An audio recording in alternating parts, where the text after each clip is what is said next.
Hi and welcome back to my channel, and if you're new, hi and welcome to my channel. I'm continuing with the rising sign readings, which should be for the month ahead, but it's so late in February now, so most of February's gone. Hopefully this will be up before the full moon in Leo on the 24th.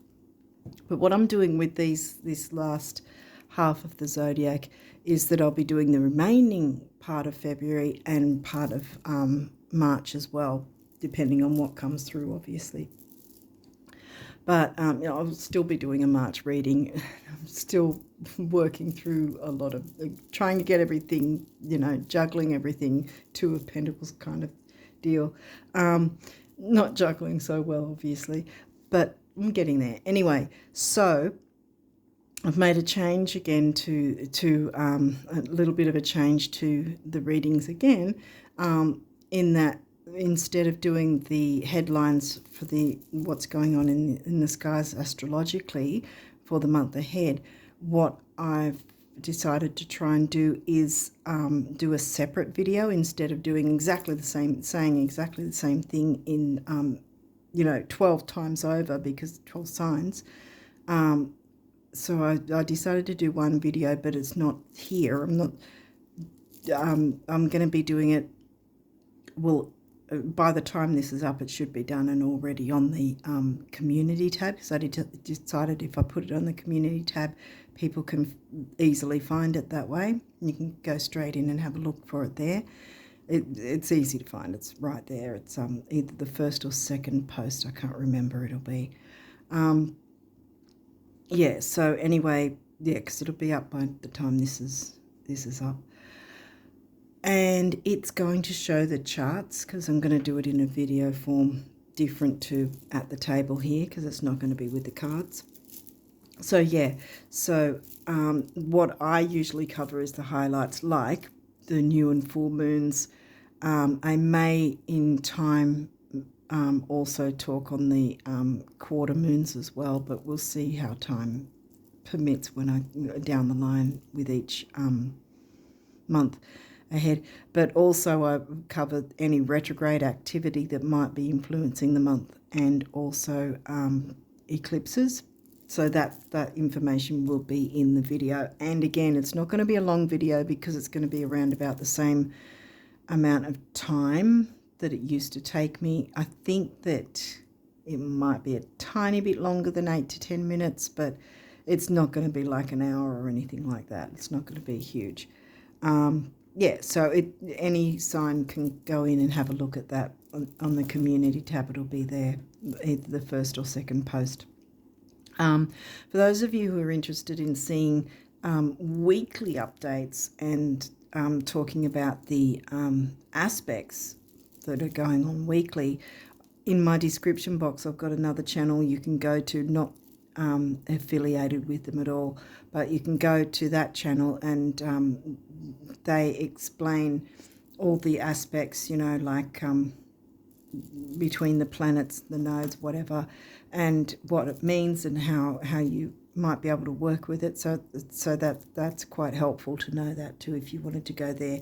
That's in the description box, the link's there. And another link I want to mention is that a lot of you know that I work with the sidereal system and not tropical Western.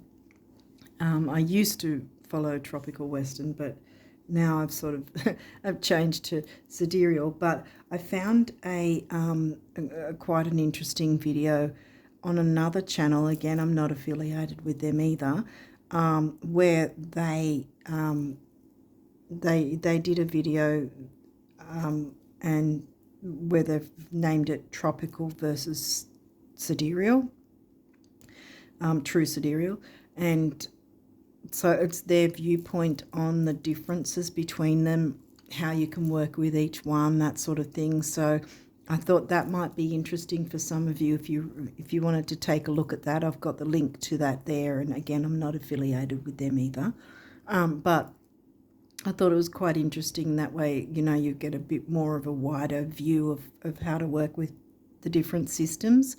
Maybe possibly you'll see why I've moved to too true sidereal, maybe not, who knows, whatever. But at least you'll get that bit of extra information because I thought it was quite a helpful video to take a look at. So that's in the description box of this video. So I think I've covered everything. So now I think we'll get into your reading and see what has come through. You've got quite a few of these cards. So let's jump in straight. Whoa, Lilith. We're jumping into it straight away with Lilith. She doesn't take any prisoners. And she doesn't, you know, kind of the Uranus energy. She doesn't really care what anyone thinks. She's just going to do her own thing. Liberation, sexuality, freedom, empowerment. Let's see what else is going on. Mars, whoa. I'm getting 8th house Scorpio here, Capricorn people. Mars is the ruling planet of Aries and also Scorpio, 8th house. That's why I picked up on that. Mars is not retrograde and not in his pre-shadow yet either. That won't be till the second half of the year. So far, there's like a strong emphasis on empowerment. Capricorn, well, that's your rising sign. First quarter moon, okay. Either you can work out the time that the first quarter moon happened. Okay, well, with the full moon in Leo, it'll be on the 24th. So a week before that would be 17th or something. You can either consider what might have happened on the 17th, because I'm pretty sure this will be uploaded after the 17th. Yeah. So either consider the time frame of the 17th of February, or it's moving into March. Like I said, we're covering a bit of March as well. And this is probably, well, that I think is about the 7th or 8th of March for the new moon. And so we'd be looking a week after that, because that's when the quarter moons happen, because you've got your new moon, then your quarter moon, and then your full moon. And then the little crescents are the 3-day windows. But this is smack bang a week between, right smack bang between the new moon and the full moon. And the full moon in March is going to be a partial eclipse. It's not going to be a complete eclipse, because I think it's like 3 degrees out. So that will be what? So what were we talking about? 7th, 13th, 14th of March. I've heard that date somewhere else. Something going on then, maybe. Okay. Around about 13th or 14th of March, I think. You might be looking at that particular time frame. And this first quarter moon is an easier one, because it's reminding you how committed to your goals, wishes, dreams, ambitions are you. If it was round the other way, it'd be, you know, what changes do you need to make? What do you need to let go of? You know, releasing full moon. But this is new moon energy. Virgo. Where's Virgo? That's your 9th. Yeah, Virgo's in your 9th. Pisces in your 3rd. 9th is Sag house. 3rd is Gemini house. Communication. Well, wow. Sag and Gemini opposites, and Virgo and Pisces are opposites. Oh, wow. Because you've got your communication with the Gemini themes, and then you've got your wider, you know, travel, long distance travel, higher learning. This is early learning, higher learning, because I'm talking about the houses, not the signs. Gemini and Sag houses. because these are polar opposite signs too. Gemini and Sag are opposites, and also Virgo and Pisces are the opposites as well. Chiron. So some healing, some form of healing is coming in. That's a good thing. So empowerment, pushing forward with empowerment, new moon energy. So it's a good thing. Capricorn and Virgo right between that new moon. The full moon partial eclipse is in Virgo. New moon in February was in Capricorn, which also had us with the Chinese New Year of the Dragon. So it was quite powerful. For some reason I wanted to bring that up, the opposite signs in different months. Okay, let's see what else is coming through. 11th house is 11th house is Scorpio. I had Scorpio. Oh, communication. Gemini house in Pisces. I said it was giving me Scorpio vibes. And Mars is a co-ruler of Scorpio, which is the sign that covers your 11th house, which is Aquarius themed house covered by the sign of Scorpio.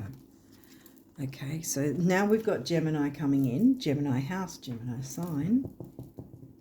So Gemini's further along. And that is your 6th Virgo themes. Waning crescent. All right. I'm going to move this over here, because I've got a feeling this is good energy, self-empowerment perhaps, or empowerment for yourself and others.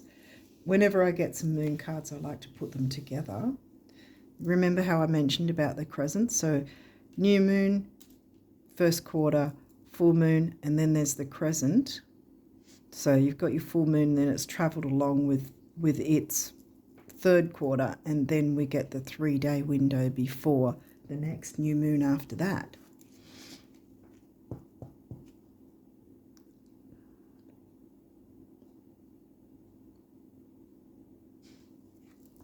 You know, actually, I have a feeling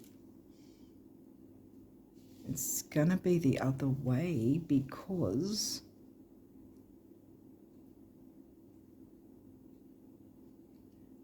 you see, that's the last crescent before the new moon, right? New moon's early March, and we're heading to a full moon. So between this full moon of the 24th and then March's new moon at the start around 7th, so we're looking at 3rd or 4th of March, that 3-day window, I think. Yeah, I think that's how it needs to be placed. Waning gibbous.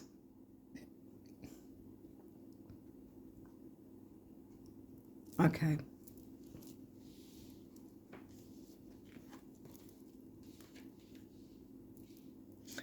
Right. And this one goes here for sure. So we've got ourselves the full moon and full moon partial eclipse, and the 3-day window after that. Partial eclipse, when is it? Well, we've got full moon now on the 24th, so I'd say, what, the 22nd or 21st maybe of March? Should have looked, didn't think. But if it is, say it's the 21st, well, we're looking at 24th, 25th. So the window from when the full moon actually happened, and this is again a reminder of, do you need to make any changes, improvements, let something go, change a situation, perhaps so that something of the dynamic is released so that a better dynamic can happen, you know, that sort of thing. Some dynamics aren't bad. And then we've got 11th house and Gemini in the middle when we move it like this, because I often notice what's in the actual middle. It's normally these cards. Scorpio, in the 11th. And Gemini was in your Virgo house, wasn't it? No. Yeah, it was. 6th house.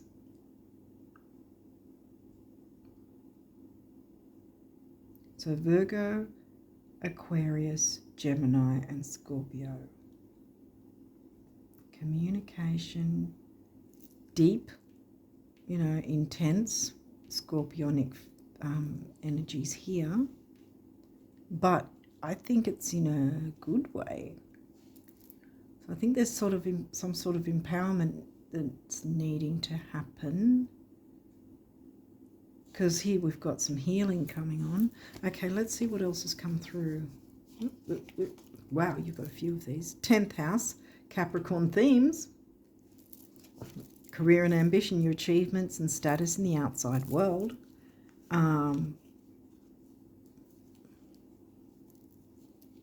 Often what you can be known for, you know, with your career. Depending on what type of career you have. What's in your 10th? Libra. Relationships. Your career must have something to do with relating to others in some sense. 12th house, well, that's Piscean themes, which is in Sag for you. Did Sag come through before? 9th, yeah. Sag house, yeah. And Sagittarius sign is now in your 12th house. And we'll have to move this across because these big cards won't squeeze in there. So yeah, you've got the communication, a measure of intensity, but also a measure of community, wider community and local community with Gemini. And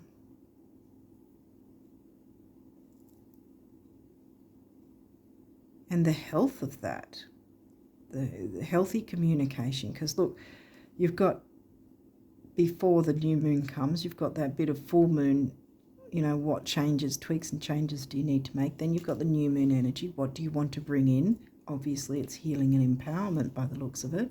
And then again, what perhaps needs to be maneuvered and changed once this new stuff comes in.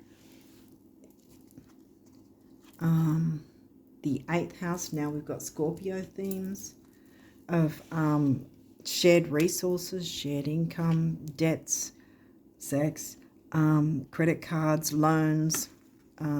Shared resources doesn't have to actually be money.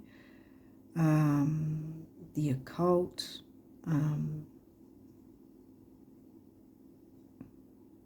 What else could it be? Astrology. What else?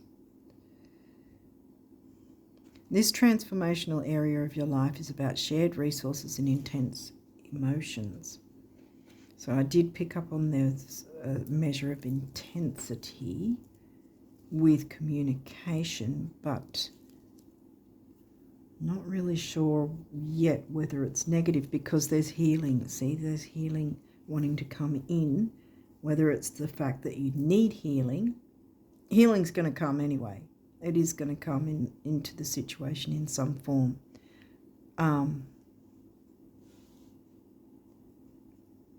Wherever it's needed. I mean, there is intensity, and yes, there's full moon, and yes, there's that particular full moon in March is going to be a partial eclipse.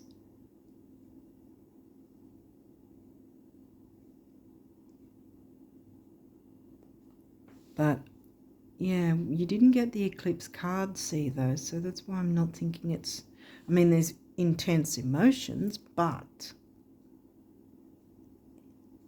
I mean, if they weren't intense, there wouldn't be the need for healing. And Lilith is intense. Scorpio is intense. Mars with the Scorpio can be intense. But there can be also intense energies that lift you up and build you up and empower you. Lilith is about empowerment, autonomy. She doesn't want to be yoked under anyone, you know.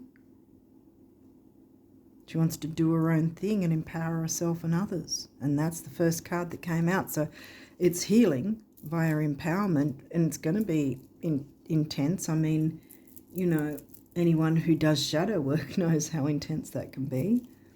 I know it is for me. Gemini, well, we got the Gemini sign, and the Gemini house was, well, I'm trying to remember it all back again. Virgo's in the Sag house. Where was Gemini?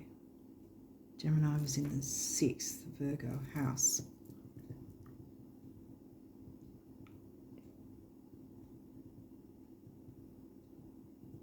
Pisces was the one that was in the Gemini house. That's right. So there's communication. There's definitely communication going on. Quick trips, early learning, local neighborhood, local groups, something locally. We did have the 11th house, so it could be online. Second house, money and self-worth, the Taurus themes, and that's in Aquarius for you. So here comes the Aquarius again, so it could have something to do with your money.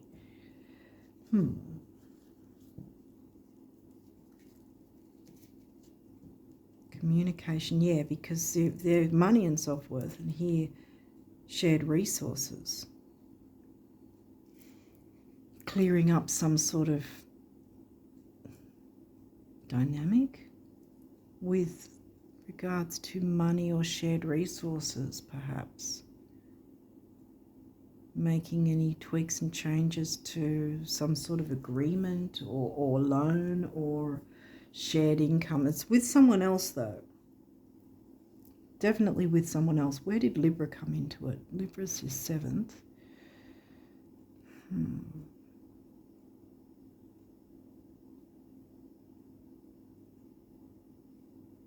Libra's in your 10th, that's right.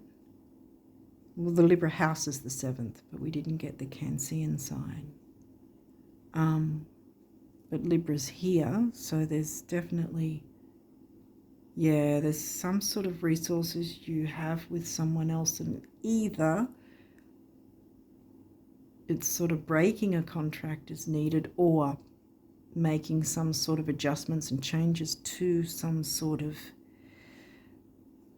financial or resource connection. Okay, what else have we got? A couple of these. 5th house, passion. We've got Leo themed house there, and yeah, that's in Taurus, covered by the sign of Taurus. The Leo house covered by the sign of Taurus, and this is the Taurus house right next to it. Passion. Because we've got the intensity again.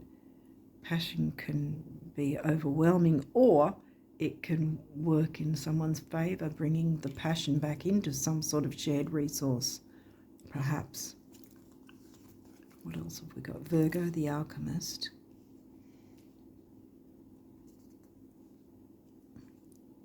Alchemizing the situation. I mean, your cap rises, you're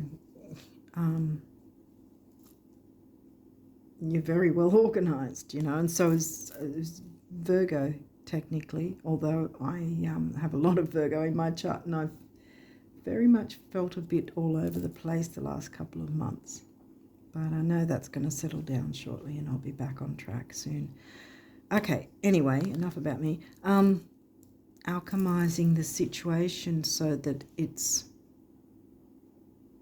with the Libra sign in the 10th, the idea of the win-win outcome where possible, but don't sell yourself short. I mean, money's a very, can be a touchy subject for some people, you know, especially if there's some sort of family connection or something. You know, one person wants one thing and another one wants another. And you've got to sort of find that happy medium where everything works for all parties involved. You only got one of these cards. If it's in reverse, we'll go through it. Well, it's not. That's a good thing. It's upright and it's Virgo again.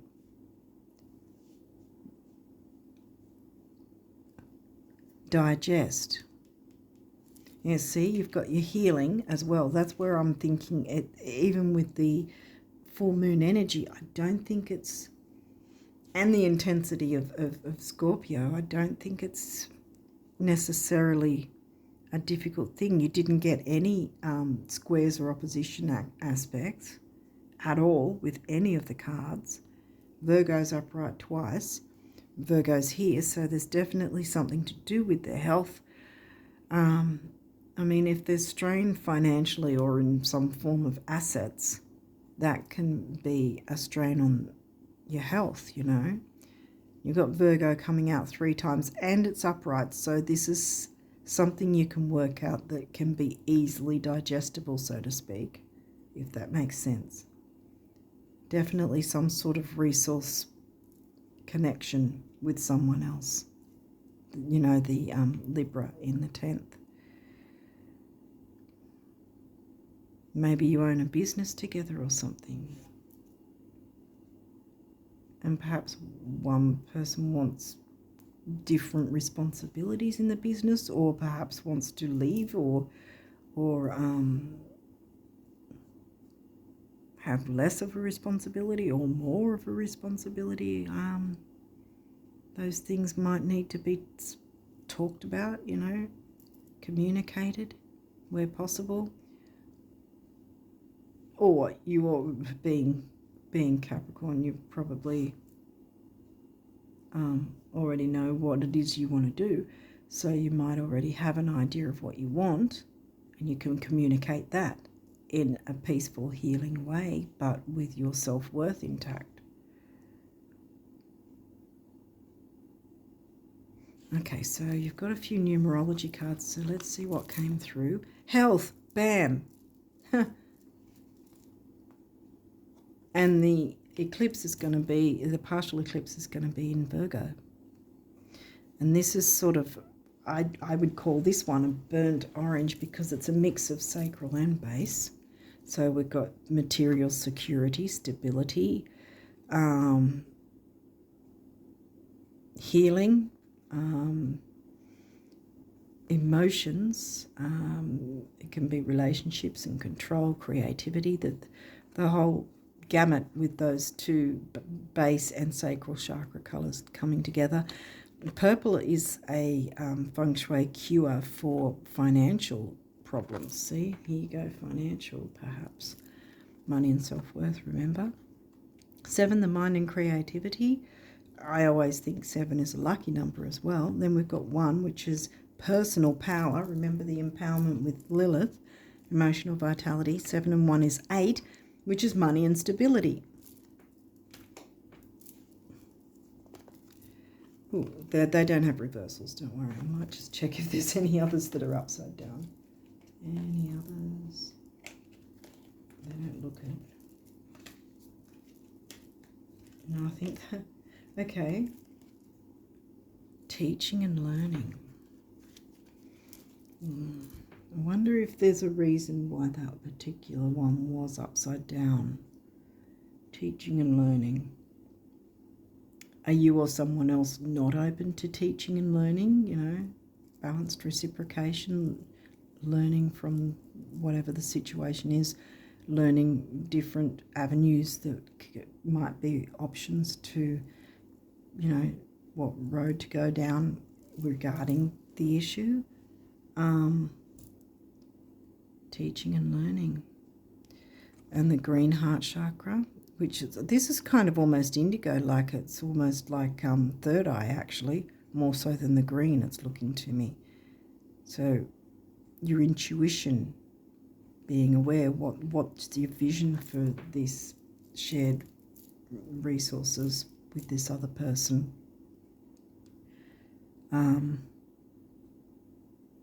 It can be psychic abilities too. 5 is freedom, and 7 we just went through before, mind and creativity and a bit of luck. 5 and 7 is 3, communication, action, activity.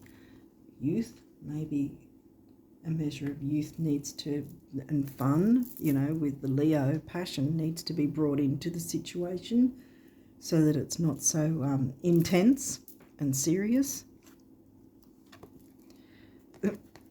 I thought I turned these around. Happy ending. Yeah, well, I think that for some reason this is, I could swear they were all upright. Anyway, yeah, I'm not saying it's not going to be a happy, it is going to be a happy ending, but I think some measure of Leo has to come in, whether that's your own creativity and empowering yourself with this. It's all going to be dependent on what is going on with the other person involved and how they're viewing things and how helpful they are with the situation. So 9, big beginnings, big endings. Well, that's the full moon eclipse for you, which you can work with the energies now because we're already in the doorway of the eclipses, because they've got a minimum 3-month window on either side with their pre and post shadows of the actual eclipse phase itself. 3 is the communication, the Gemini. Youth, action, activity, communication, creativity, and we just did 3, but creativity comes in the 5th house though. But I mean, Gemini can have a measure of creativity as well, and we've got solar plexus as well. I don't think I covered that. That's about personal power, self-worth, ambition, which is funny because it's right on the 10th house, self-discipline. Okay. Well, there's your Virgo as well. Self-discipline, I want to say, is with your health, perhaps with the finances as well. Get disciplined and work out what needs to maneuver and change. Again, this seems to be a mix of colours of the base and the sacral chakra. Now, 4 is the number of the builder, so there's opportunity for whatever this is to build and grow. And 1 is personal power again, emotional vitality. 4 and 1 is 5. We've got the freedom coming through again. So freedom can be experienced within this situation by having a bit of self-discipline and perhaps doing your best not to get emotional about the situation. It's very hard not to, for any sign, not to get emotional about financial resources, especially if it's shared and different people having different opinions that are sharing the same kind of resources. It makes it very awkward and confusing. All right, love. This can be self-love. It can be bringing the passion back in, the love.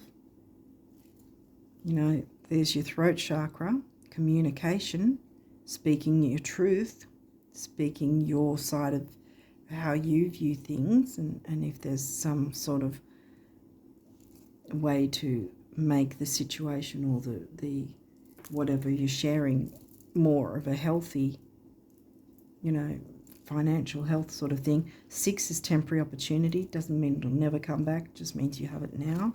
So take it and run. And this is also focus, detail, and dignity as well. And we've got Virgo and Cap, your rising sign.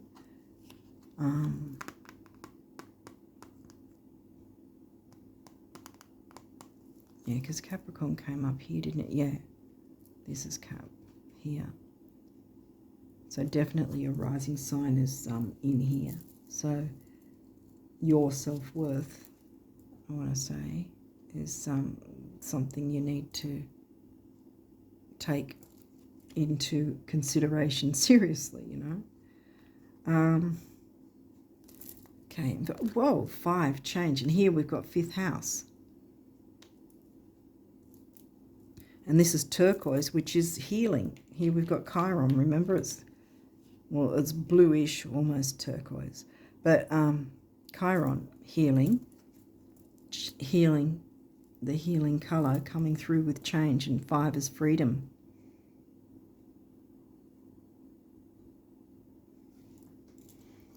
Okay, so let's see what your what the universe wants to let you know about your abundance, which is interesting because this seems like a shared resources money reading. Okay, so let's see. So what if it takes a long time? So what if it's already taken longer than you thought? So what if it will still take longer? Ugh.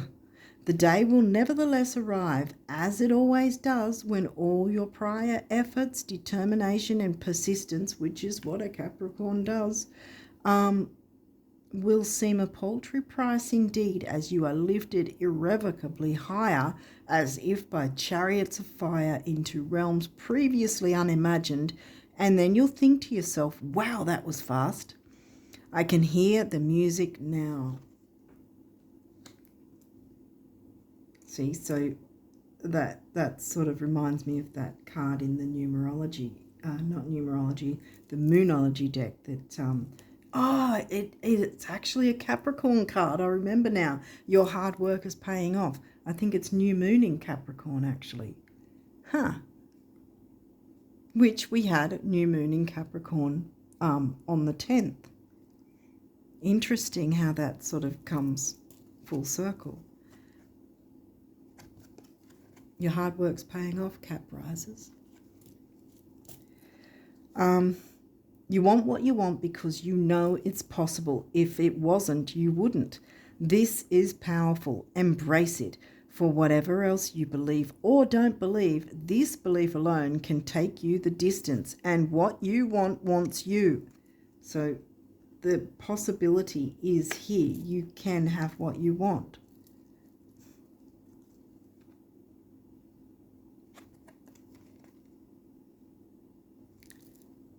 Quick, what's the shortest distance between have and have not? Right, what distance?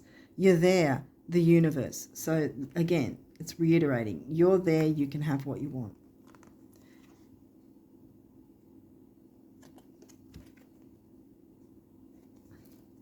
Okay.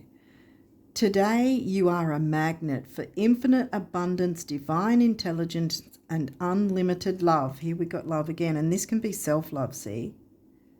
Love yourself enough to have self-empowerment, to empower yourself in this situation. Actually, this has always been true. Rock on, the universe. Empower yourself, friends. Yeah.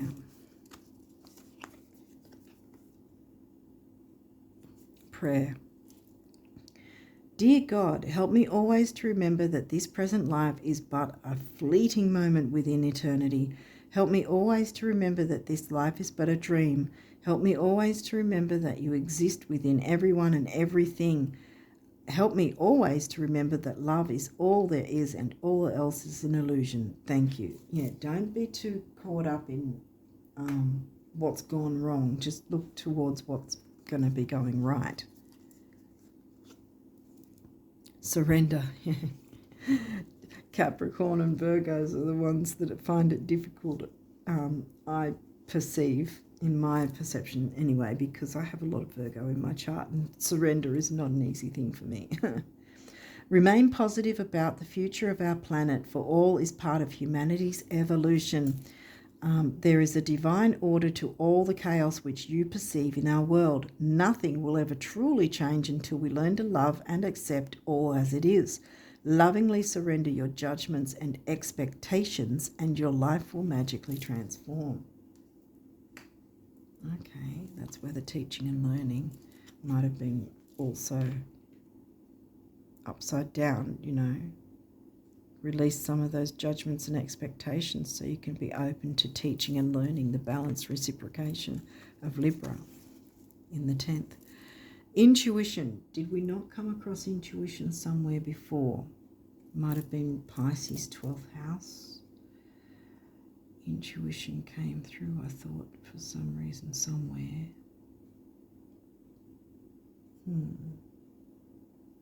Okay, well, in any case, intuition. Trust your intuition and know that what seems logical may not necessarily be right. The answer to your question lies inside your heart. Endless possibilities exist for you. Stop trying to work it all out and feel your way through. We, your angels, will guide you. Trust your feelings. What feels right is right. Trust your feelings, Cap risers. And you'll get that happy ending. Because these don't have reversals in the deck. Yet these two did initially turn upright, not upright, in reverse. What's this? Healing, boom, healing, Chiron, and also turquoise. Healing. Listen to your heart. Love is the greatest healer. It has the capacity to balance and heal your emotions, thoughts, and perceptions, which in turn will heal you physically. Remember, we had the health of Virgo come through as well 3 times. And the 6th house, what was in your 6th again? Was that Gemini? Yeah, smack bang in the middle, next to or nearby the healing. Gemini and 11th house, that was Scorp, was it? Yeah. Your angels are here with you and will help dissolve your fears. Trust in the power of love to guide you and your life will magically transform. This card is confirmation that healing is occurring right now. Bam. Be creative with your healing process and your life will magically transform. Yeah, hopefully this has made some sense, but a lot of healing is in the air for you guys for the remaining part of February and most of March as well. Because, I mean, in order to move forward with all your ambitions and so forth, you need to heal some things as well, you know, because otherwise how fast can you move when you've got a ball and a 1-ton ball and chain connected to you? Or how far can you run on a treadmill? You know, doesn't matter how fast you go on a treadmill, you're not going any further than the actual treadmill itself. Same thing. So heal yourself first. Heal the situation, heal whatever needs healing, make the tweaks and changes, jump into the full moon energy, bring in the new with the new moon, and then work with the full moon eclipse energy to clear away any, you know, difficulties, whether they're minor or major. But I don't think it's major because the healing is coming in, see? So I mean, there is intense emotions, but I don't think it's so, I'm not getting a whole lot of aggression or negativity, you know, nothing that really difficult. I mean, there is intensity in there, but I mean,